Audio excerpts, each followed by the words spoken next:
সব সাধু তো সমান হয় না, সব স্বজন সমান হয় না। আমাদের মধ্যেও কি আমরা সবাই সমান? না। এই যে বহরমপুরের একজন মহারাজ আছেন, আমি শুনেছি অনেক দিন ধরে, কার্তিক মহারাজ। ভারত সেবা সংঘকে আমি খুব শ্রদ্ধা করতাম। আমার শ্রদ্ধার্ঘের একটা তালিকায় তারা অনেক দিন ধরে আছে। কিন্তু যে লোকটা বলে আমি তৃণমূল কংগ্রেসকে এজেন্ট বসতে দেবো না, সে লোকটাকে আমি সাধু বলে মনে করি না। তার কারণ তিনি ডাইরেক্ট পলিটিক্স করে দেশটার সর্বনাশ করছেন। আমি আইডেন্টিফাই করেছি কে কে করেছেন। শনিবার ভারত সেবাশ্রম সংঘ তার সন্ন্যাসী কার্তিক মহারাজকে এভাবেই বেলাগাম আক্রমণ করেন মমতা বন্দ্যোপাধ্যায়। আর তারপর থেকেই মমতার এই মন্তব্যকে কেন্দ্র করে উত্তাল বঙ্গ রাজনীতি। দিকে দিকে মমতার বক্তব্যে নিন্দার ঝড়। শুধু বাংলায় নয়, এর জল গড়ায় সর্বভারতীয় রাজনীতিতে, যার প্রতিফলন শোনা যায় প্রধানমন্ত্রীর বক্তব্যেও। রবিবার রাজ্যে ভোট প্রচারে এসে মুখ্যমন্ত্রীকে তোপ দাগেন প্রধানমন্ত্রী নরেন্দ্র মোদী। পুরুলিয়া ও বিষ্ণুপুরের সভা থেকে সাধু সন্তদের অপমানের বিরুদ্ধে তৃণমূল সরকারের দিকে অভিযোগের আঙুল তোলেন তিনি। মোদী বলেন, রামকৃষ্ণ মিশন এবং ভারত সেবাশ্রম সংঘ বিভিন্ন বিপদে মানুষের পাশে দাঁড়িয়েছে, বাংলাকে গৌরবান্বিত করেছে। কিন্তু বাংলার মুখ্যমন্ত্রী বলছেন সাধুরা এবং এই সংগঠনগুলি দেশকে নষ্ট করছে। সাধু সন্তদের গালিগালাজ ও বদনাম করা হচ্ছে ভোট ব্যাংকের জন্য বলেও মমতা বন্দ্যোপাধ্যায়ের দিকে নিশানা সাধেন মোদী। और भारत सेवाश्रम संघ सेवा और सदाचार के लिए पूरी दुनिया में जाने जाते हैं। वे भारत का नाम रोशन करते हैं। लेकिन आज बंगाल की मुख्यमंत्री इस्कॉन वालों को, रामकृष्ण मिशन वालों को, भारत सेवाश्रम के सन्यासियों को खुले तौर पर धमका रही है, खुले मन से चेतावनी दे रही है। सिर्फ और सिर्फ लोगों की सेवा करना है। बंगाल की सरकार ने उन पर उंगली उठाई, उनका नाम लेकर धमका रही है।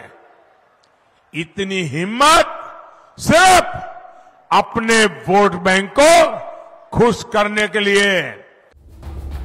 তবে মমতার মন্তব্যে রাজনৈতিক ঝড় উঠলেও মমতা রয়েছেন মমতার মেজাজেই।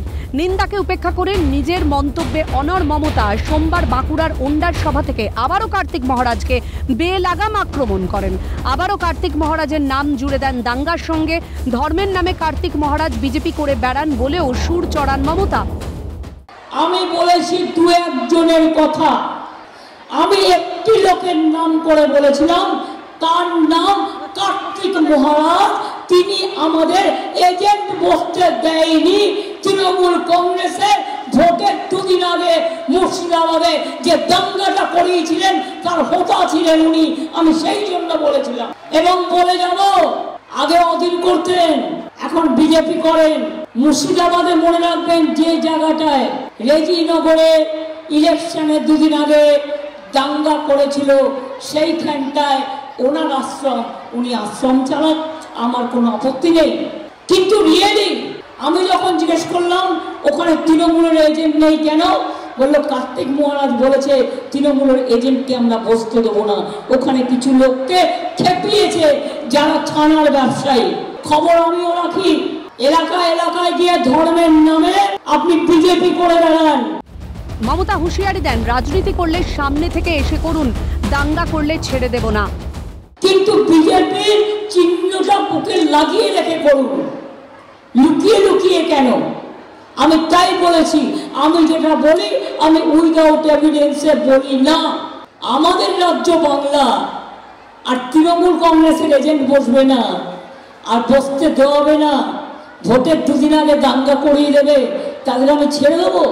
আপনারা কি মনে করেন দাঙ্গা করলে ছেড়ে দেওয়া উচিত? এদিকে মমতার বিতর্কিত মন্তব্যে মানহানি হয়েছে বলে মুখ্যমন্ত্রী মমতা বন্দ্যোপাধ্যায়কে আইনি চিঠি পাঠালেন কার্তিক মহারাজ।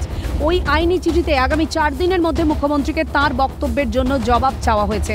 4 দিনের মধ্যে জবাব না দিলে কার্তিক মহারাজ আইনি পদক্ষেপ করবেন বলেও জানানো হয়েছে চিঠিতে।